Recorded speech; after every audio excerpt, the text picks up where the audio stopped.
বৃহস্পতিবার সন্ধ্যা ৬টায় ঘোষণা করা হবে ত্রয়োদশ জাতীয় সংসদ নির্বাচন এবং গণভোটের তফসিল।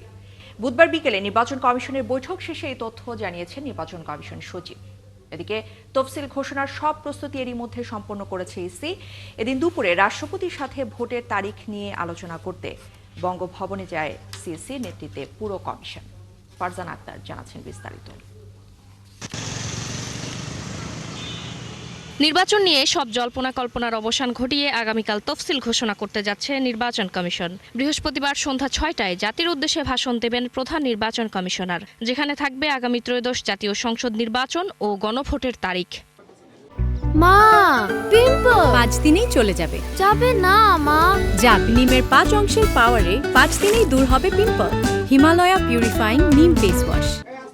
বুধবার বিকেলে এই বিষয়ে সংবাদ সম্মেলন করেন ইসির সিনিয়র সচিব। এর আগে জাতির উদ্দেশ্যে সিইসির ভাষণ রেকর্ড করে রাষ্ট্রীয় টেলিভিশন বিটিভি। আগামীকাল সন্ধ্যা ৬টার সময় তফসিল ঘোষণা করা হবে। মাননীয় প্রধান নির্বাচন কমিশনার তফসিল আপনার অন এয়ারে আপনাদেরকে জানিয়ে দিবেন। উনি জাতির উদ্দেশ্যে ভাষণ দেবেন, এখানে তফসিল ঘোষণা করে দিবেন।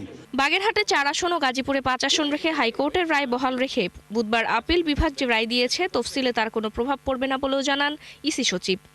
আমরা সীমানা নিয়ে যে একটা খবর পেয়েছি, আমরা অ্যাডভোকেট অন রেকর্ড অথবা শর্ট কি বলে অর্ডার পাওয়ার পরে এ বিষয়ে কমিশন সিদ্ধান্ত নেবেন। কালকে 3 আসন আপনার তফসিল কালকে ঘোষণা করা হবে। এখন পর্যন্ত সিদ্ধান্ত হচ্ছে 300 আসনে, কারণ আমরা এখনো পর্যন্ত তো কোর্টের কোনো অর্ডার পাইনি। অর্ডার পাওয়ার পরে যদি সংশোধন লাগে সেটাও সেভাবে করা যাবে। এদিন দুপুরে রাষ্ট্রপতির সাথে ভোটের তারিখ নিয়ে আলোচনা করতে বঙ্গভবনে গিয়েছে সিইসির নেতৃত্বে পুরো কমিশন। রাষ্ট্রপতিকে নির্বাচনের প্রস্তুতি অবহিত করে কমিশন। তফসিল ঘিরে জোরদার করা হয়েছে নির্বাচন কমিশনের নিরাপত্তা ব্যবস্থা। ফারজানা আক্তার, ৭১, ঢাকা।